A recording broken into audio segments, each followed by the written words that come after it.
Madame, Monsieur, bonsoir. Merci de votre fidélité. Tout juste 18h30, c'est l'heure du journal. Voici le sommaire. Vague de froid intense attendue à partir de ce soir sur plusieurs provinces du Royaume. Des températures négatives comprises entre -9 et -3 degrés. À El Jadida, les autorités locales s'activent pour offrir aux personnes en situation de rue gîtes et couverts. Cannes 2025, le Maroc à 48 heures du nouveau sac continental. Les Lions de l'Atlas se préparent comme il se doit pour rugir après-demain dimanche face aux Lions de la Teranga. Ils n'ont à présent qu'un seul objectif, rééditer l'exploit de 1976 en remportant le trophée à domicile. On en fait le point dans notre chronique spéciale Cannes 2025 en compagnie de Sofia Fgroud et son invité Lino Bakou. En fin de journal, nous prendrons la direction de la montagne à Ait Bougmez. Ces dernières années, la région a commencé à attirer de plus en plus de touristes amoureux de la nature. Ait Bougmez retrouve sa vitalité touristique en cette période. C'est ce que nous allons voir dans un reportage.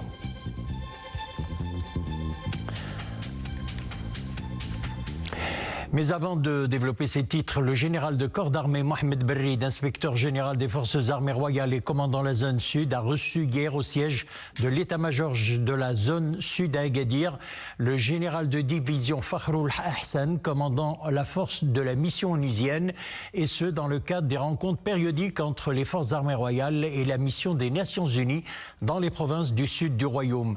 À cette occasion, les deux parties ont échangé sur les activités de la mission et se sont félicités des niveaux exceptionnels atteints en matière de coordination dans les domaines opérationnels, sécuritaires, de déminage et de soutien logistique. C'est ce qu'indique un communiqué de l'état-major général des forces armées royales. Un froid polaire touche actuellement plusieurs provinces du Royaume. C'est ce qu'annonce la Direction générale de la météorologie nationale dans un bulletin d'alerte. Des températures comprises entre -9 et -3 degrés sont prévues de dimanche à mardi dans les provinces de Tinrir, El Haouz, Midelt, Boulmen. Sont concernées également les provinces de Sfrou, Gersif, Taza, Ouarzazate, Teroudan, Chichawa, Azilal, Bni Mellel, Ifrane et Khnifra. Et puis des chutes de neige à partir de 1200 et ce jusqu'à 1400 mètres d'altitude, 30 à 80 cm, touche à partir d'aujourd'hui, donc à partir de 18h aujourd'hui, plusieurs provinces du Royaume. Ce sont les provinces d'El Haouz, Azilal et Chichawa. De fortes pluies ou averses orageuses sont également attendues dès ce soir 18h et jusqu'à demain dans les provinces de Kenitra, Sidi Slimane, Ben Slimane, Barchid. Sont concernées également les provinces de Rabat, Khouribga, Salé, Khairat, Temara, Meknes, Azilal, Casablanca, Mediouna, Qal'at Srarna, Mohammedia. Sont concernées également les provinces de Nouasser, Khmisset, El Houssima, El Haouz, Fqi Ben Salah, Tanger, Assela, Ouazzane, Bni Mellel, Larache, Chichaoun, ou plutôt Chefchaoun, Sidi Qassem, Khnifra et El Hajb.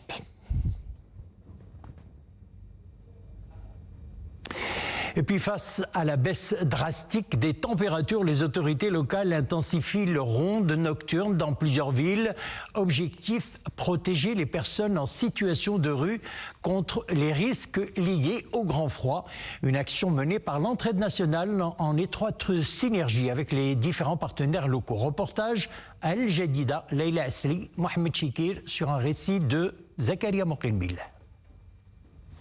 La nuit est déjà tombée sur El Jadida quand cette équipe de l'Entraide nationale entame sa tournée. Sa mission, repérer et mettre à l'abri des personnes en situation de rue.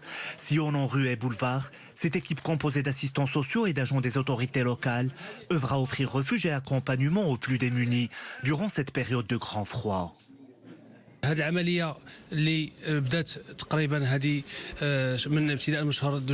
opération a commencé en décembre. Elle est menée en collaboration avec l'Entraide nationale, l'association en charge de la gestion du centre d'accueil et les autorités locales. Notre rôle est d'approcher les personnes en situation de rue et de les mettre à l'abri du froid.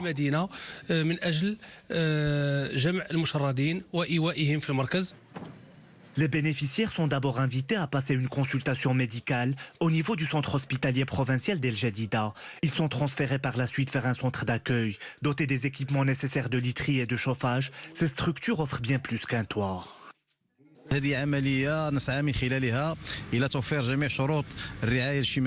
Nous cherchons à offrir une assistance sociale optimale aux personnes en situation de rue. Cette opération se fait selon des normes réglementées. La consultation médicale effectuée au niveau du centre hospitalier provincial d'El Jadida permet de faire le point sur l'état de santé des bénéficiaires et de leur prodiguer éventuellement les soins nécessaires.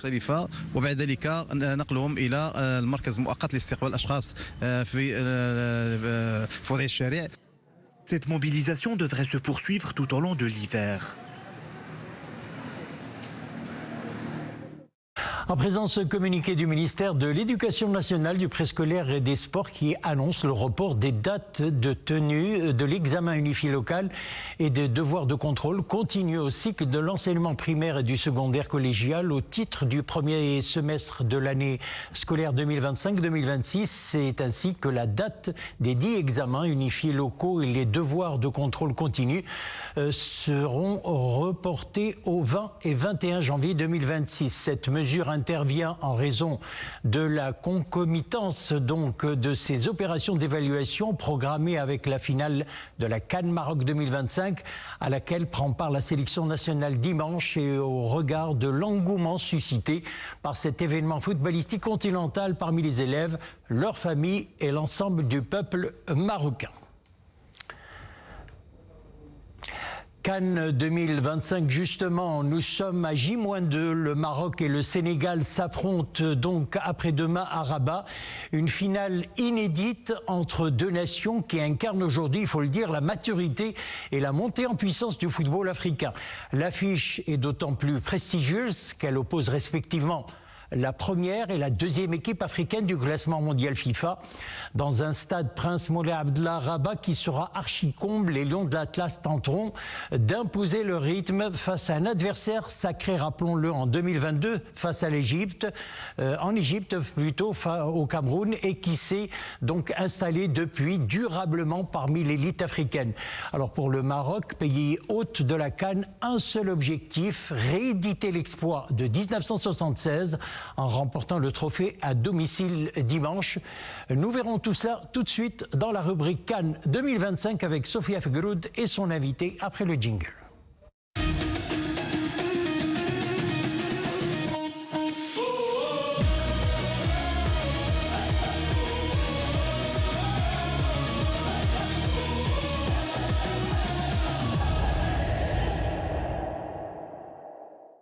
Bonsoir. Bonsoir, Bouker. Lino Bako, bonsoir. Bonsoir, Bouker. Alors, nous retenons un petit peu notre souffle. Les regards convergeront dimanche vers le stade, le complexe Prince Moulay Abdellah de Rabat. Une finale de CAN 2025 qui opposera donc, je le disais à l'instant, la première équipe et la deuxième équipe au classement mondial FIFA. Un match où le Maroc devra donc se montrer intransigeant et remporter justement le trophée 50 ans après celui de 1976, Sofia. Tout à fait, c'est la dernière ligne droite, comme vous venez de le dire, et à 2 jours de la finale de la CAN, les Lions de l'Atlas se concentrent sur leur séance d'entraînement. Sur ces images qu'on voit, un groupe pleinement mobilisé sous la conduite du staff technique. Les joueurs ont enchaîné les différents ateliers programmés. Au menu, travail physique, exercice tactique et phase avec ballon. L'accent est mis sur la récupération, surtout après le long match face au Nigeria avec sa demi-heure supplémentaire.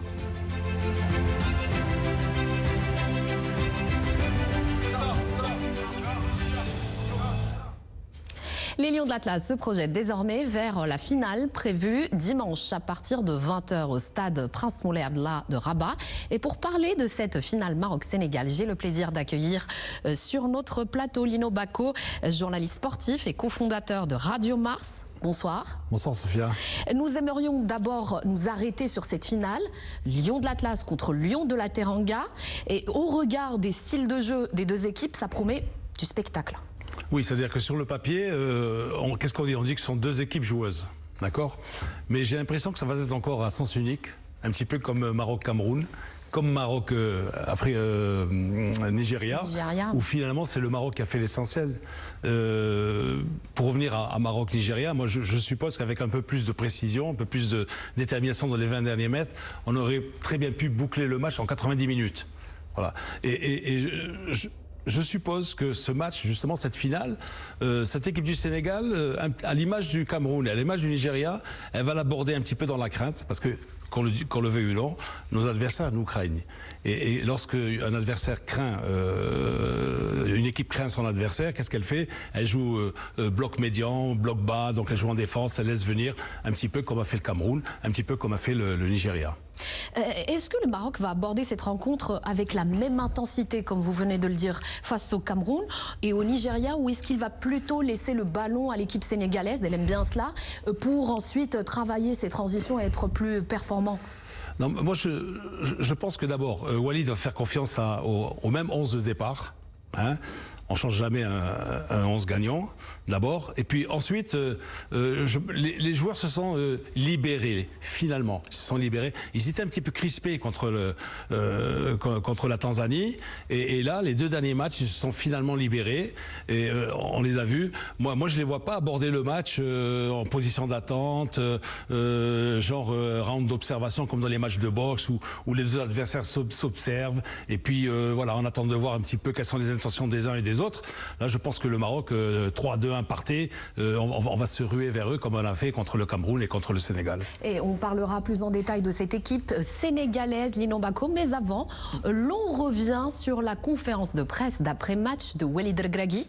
Le match de dimanche sera très important pour l'histoire du football marocain. La sélection marocaine doit être régulière dans les derniers carrés, comme le Nigeria, avec 4 titres, 17 demi-finales. Ses propos. Aujourd'hui, je pense qu'on mérite notre place en finale. On a joué des grosses équipes comme le Mali, comme le Cameroun, comme le Nigeria. Et aujourd'hui, on est en finale contre une des meilleures équipes aussi, le Sénégal. Et on s'occupe que du terrain. Et à la fin, les gens, forcément, ils vont aussi changer leur opinion parce que quand ils voient le match qu'on a fait contre le Nigeria, puisque avant le Nigeria, déjà avant le Cameroun, tout le monde disait le Cameroun c'est puissant, et ce qui est vrai, hein, c'est une des meilleures équipes. Mais après qu'on les éliminait, ouais, mais le Cameroun, c'est pas, on s'attendait pas à ça. Aujourd'hui, le Nigeria, c'est pareil. À un moment donné, forcément, ils vont donner aussi un peu raison à mes joueurs et de dire qu'enfin, que oui, le Maroc, c'est une grosse nation du football mondial aujourd'hui et que c'est une grosse nation du football africain. Mais par contre, il faut être régulier, il faut gagner des titres pour qu'on passe le cap. Et aujourd'hui, le match de dimanche, il va être très très important pour notre histoire, pour notre ADN, parce qu'il faut changer notre ADN, parce que ça, c'est bien, on est chez nous, mais il faudra être régulier dans les années à venir pour être toujours dans le dernier carré, comme le Nigeria le fait. Le Nigeria, ils ont fait 17 demi-finales. Eux, ils sont réguliers, ils sont habitués. Nous, aujourd'hui, on n'était pas habitués à jouer une demi-finale. Eux, ils l'ont géré, malgré le public, ils ont été sereins parce qu'ils sont habitués. Et nous, plus on va être régulier dans ces derniers carrés, plus on aura des chances de gagner le Graal. Champion d'Afrique 2021, le Sénégal joue sa 3e finale en 4 éditions. Un signe de régularité rare, les Lions de la Teranga sont un adversaire redoutable, mêlant expérience, puissance mentale et jeunesse décomplexée. Ils ont traversé cette CAN sans éclat, mais sans faille. Pour son premier tournoi à la tête de la sélection, Pape Thiaw a gardé le même ADN que l'équipe de 2021. Sadio Mané, le gardien Edouard Mendy, le milieu de terrain Idrissa Ganagué et Pape Matar Sarr. De nouveaux visages ont été intégrés. Le jeune Ibrahim Baye, qui a été une révélation de cette CAN. Habib Diarra, Lamine Camara. L'équipe sénégalaise est l'une des meilleures attaques de cette CAN. Elle a marqué 10 buts en 6 matchs. Lino Bako, cette équipe sénégalaise a une attaque performante, mais elle reposerait souvent sur des individualités plutôt que des automatismes collectifs. Est-ce que c'est une faille que l'on devrait exploiter et tirer à notre avantage? Tout à fait, Sophia, je suis d'accord avec vous. je veux paraître prétentieux, mais cette équipe du Sénégal ne m'impressionne pas. Elle ne m'impressionne pas. Pourquoi? Parce que elle vaut surtout par ses individualités, comme vous avez dit, et pas par son collectif. Tout au long de oui, elle est en finale, certes, mais je me demande comment. Parce que j'étais beaucoup plus impressionné par un Cameroun, par exemple, chemin faisant, par le Nigeria, oui. Même par nos voisins, là, en phase de groupe. Après, bon, ils se sont ramassés, tant pis pour eux. Et je dois dire que c'est vrai, cette équipe du Sénégal est arrivée, je dirais, sur la pointe des pieds en finale, sans vraiment convaincre, sans être vraiment convaincante. Et comment l'on pourrait exploiter justement cette faille-là? Ben, on va l'exploiter d'abord par le fait que je suis certain qu'ils vont aborder une position d'attente. Hein. Ils savent très bien que s'ils se découvrent, nous on est capable de marquer beaucoup plus de buts qu'eux. Oui. Donc ça, et donc je suis certain qu'ils vont être sur la défensive, ils vont être beaucoup plus prudents, ils vont nous laisser venir pour essayer de frapper en compte justement avec un Mané ou un Baye par exemple, donc c'est sûr. Mais ils savent très bien que s'ils se découvrent, ben les El Zouli, les Kaby, Brahim Diaz et les milieux de terrain, Sibaouitsa qui peuvent plonger aussi dans la surface de réparation, on risque de leur faire mal. Le Sénégal sera privé de son capitaine Kalidou Koulibaly et du milieu Habib Diarra, tous deux suspendus. En pratique, comment ces absences vont-elles remodeler la défense sénégalaise? Oui, c'est vrai que l'absence de Koulibaly est importante donc, pour le Sénégal, mais c'est pas le Koulibaly de Naples. Hein. Attention, hein, donc je dis pas qu'il est en fin de carrière, mais bon, plutôt terne. Il est plutôt terne. Donc on l'a vu même. Il a fait cette fameuse faute alors qu'un gamin ne la fait pas. Donc la forme de Sadio Mané, c'est plus le Sadio Mané que l'on tout à fait, connaît. Boubkar. Donc même Sadio Mané, un petit peu comme Mo Salah avec l'Égypte. Donc ils sont pas impressionnants, je dirais, outre mesure. Hein. On va parler de l'équipe nationale et l'une des valeurs sûres de cette sélection nationale est Yacine Bounou. Le gardien marocain a signé une performance remarquable, auteur de 2 arrêts décisifs lors de la séance de tir au but en demi-finale face au Nigeria. Comment oublier aussi ces parades mémorables en 8e de finale de la Coupe du Monde au Qatar face à l'Espagne. Yacine Bounou, l'homme des grands soirs par excellence. C'est un reportage de Nisril Hamdaoui et Asma Tazi. Il est de ces joueurs qui ne tremblent devant aucun adversaire. Avec un mental d'acier, une confiance inébranlable et une grande capacité à contrer les tirs les plus chirurgicaux, Yacine Bounou a tout d'un gardien de but accompli.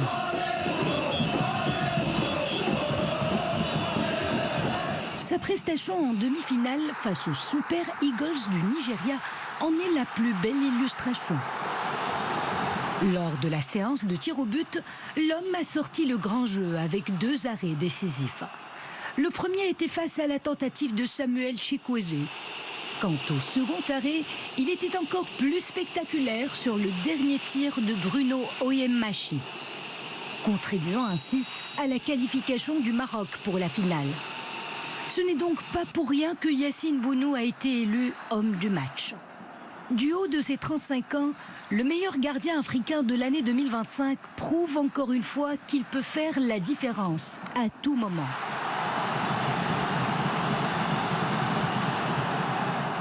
Lors d'une déclaration d'après-match livrée à chaud, Bounou, la tête froide, n'a pas manqué de louer le travail collectif du 11 national. Je vais féliciter tous les joueurs parce qu'ils ont fait un gros match. En face, il y avait une grande équipe du Nigeria. On a été très intelligents.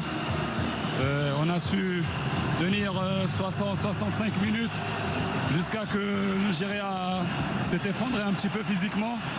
Là, on a pu faire un petit peu plus notre jeu et tout. Donc voilà, c'est une équipe solide en face, pas facile. Finalement, je crois que le match a été plus ou moins égal. Donc finalement, c'est les tirs au but qui nous ont fait gagner. Yacine, on behalf of 40 million Moroccan people, I would like to congratulate you for making history again. On l'appelle le leader silencieux. Mais Bounou peut par moments faire un peu de bruit hors du terrain avec son brin d'humour habituel. Ouais, l'anglais va rentrer. Le rire et la bonne humeur sont ses compagnons dans la vie et dans son parcours footballistique. Un way of being qui lui ouvre bien des portes vers le rêve de toute une nation, celui de la Coupe d'Afrique des Nations.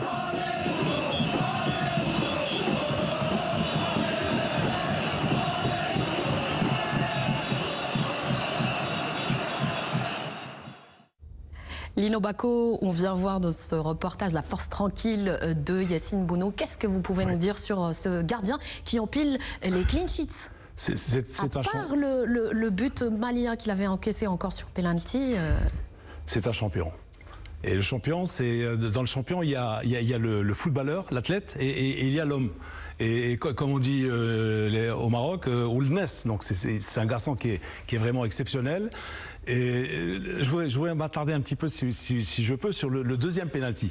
Le premier penalty nigérian, bon, il est tiré de manière plutôt molle, c'est pratiquement une passe qu'on lui fait. Mais le deuxième, c'est quand on revoit, surtout si vous revoyez le penalty avec une image de derrière les buts, vous voyez qu'il comprend, mais je dis pas une demi-heure avant, mais il comprend que le joueur va tirer sur sa gauche. Et lui, il comprend tellement rapidement qu'il anticipe et il est un petit peu trop en avance. Et quand il est en avance, après il a ce réflexe extraordinaire de sortir la balle.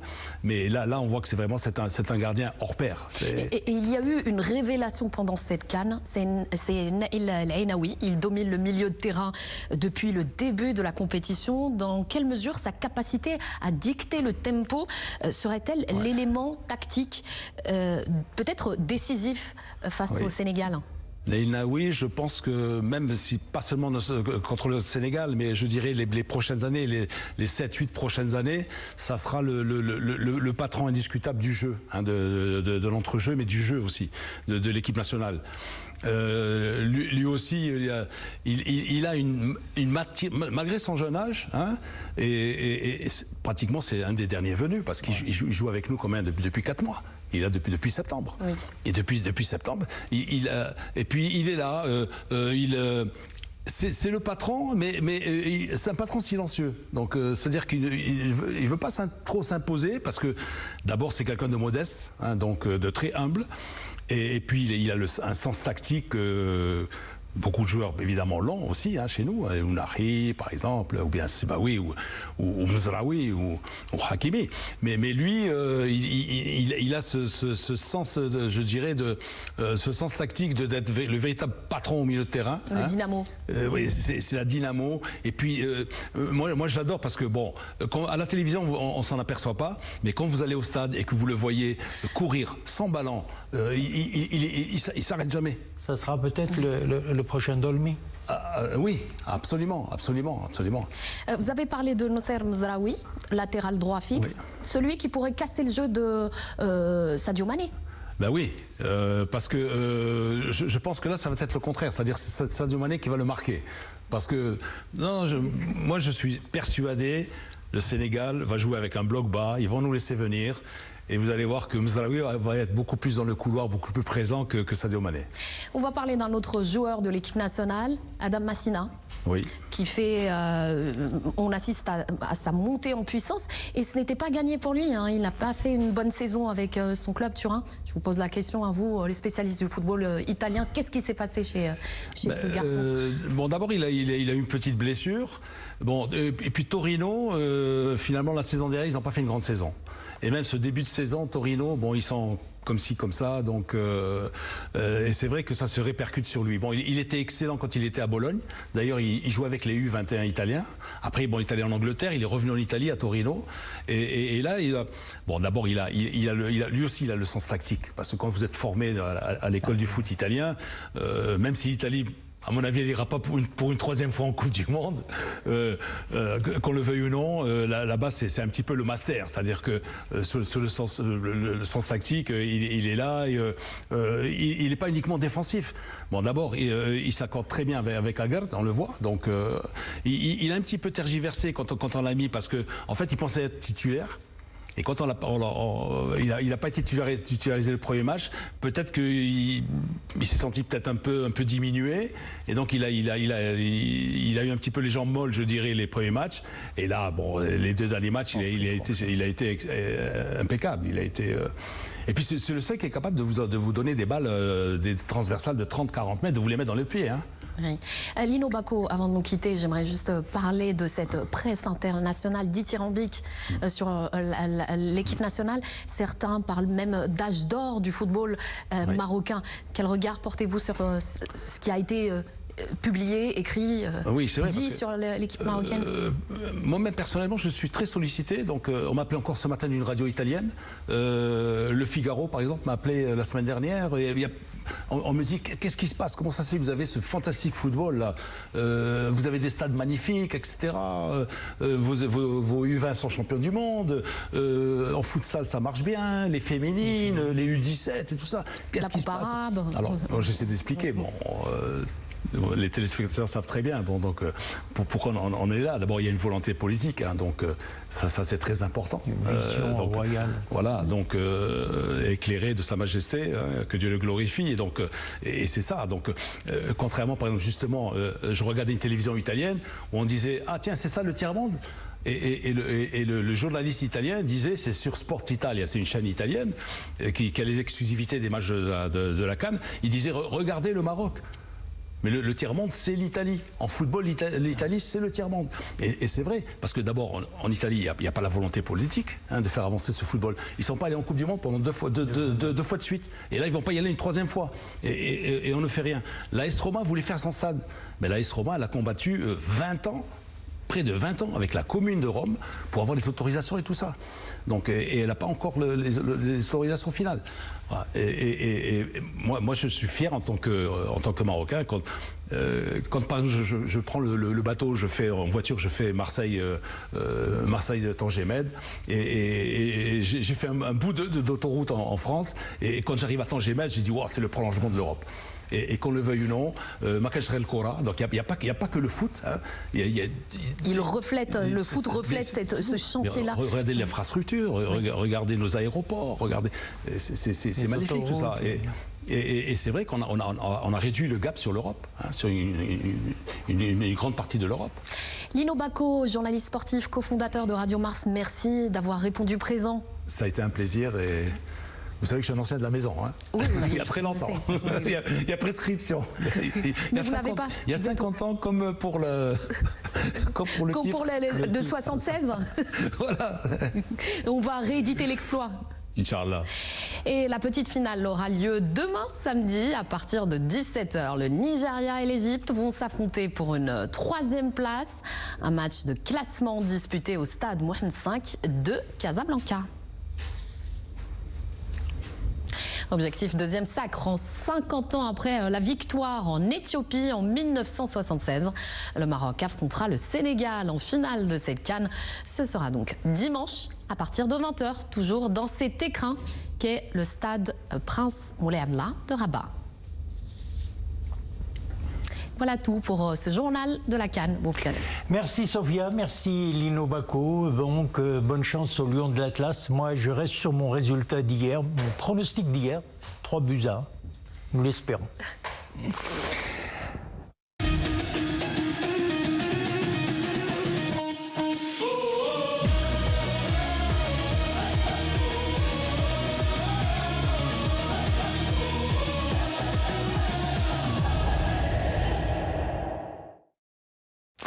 Et avant de clore cette édition, accordons-nous une belle escapade dans la vallée d'Eit Bougmez, dans le Haut-Atlas. Chaque année, cette région accueille son lot de touristes étrangers qui souhaitent s'éloigner du brouhaha des grandes villes et s'offrir une parenthèse enchanteresse au beau milieu d'une nature reposante. Regardez ce reportage de Abdel Ali Ayad, Ahmed Alaoui, Safa El Moudni, et le récit est signé Maria Aoued.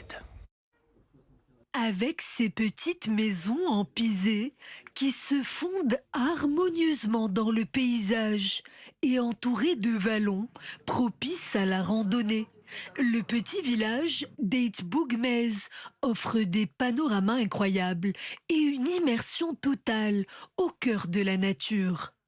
Forte de cette renommée, il attire chaque année de nombreux touristes européens, désireux de découvrir le mode de vie traditionnel des habitants. C'est ma première visite ici, c'est magnifique. La vallée est très très belle, le gîte est très beau, très confortable, on mange très bien. Et je pense qu'on est tous ravis d'être ici cette semaine dans la vallée. C'est la première fois également que je viens ici, du coup sur le gîte et sur la commune d'Aït-Bouguenez. Une très belle découverte, des gens très accueillants. Merci à Laoussine et à toute sa famille pour nous avoir accueillis dans ce beau refuge et de nous faire découvrir cette belle région. Et ils sont unanimes. Les voyageurs tombent tous sous le charme du village, séduits notamment par la convivialité des habitants et l'atmosphère paisible qui règne partout. Je découvre la montagne sans la neige. C'est de très beaux paysages. Le gîte est très confortable. La famille de Laoussine nous accueille les bras ouverts. On y mange très bien. Donc le séjour est formidable. C'est une expérience très enrichissante, donc d'être vraiment immergé au Maroc, au milieu du Maroc et dans le gîte qui est vraiment merveilleux. Et donc merci à la famille de Laoussine et à Laoussine de nous accueillir. Ce sont de très beaux paysages et c'est de très beaux villages aussi, très soudés et vraiment des personnes incroyables. Il était une fois Aït-Bouguenez, un lieu gravé dans la mémoire de ceux qui le visitent. Un lieu où la beauté des paysages et la chaleur humaine se rencontrent pour offrir une expérience unique et des souvenirs par milliers. Voilà, c'est avec ces très belles images d'Aït-Bouguenez que nous refermons l'édition. Merci de l'avoir suivi, excellente soirée et à demain.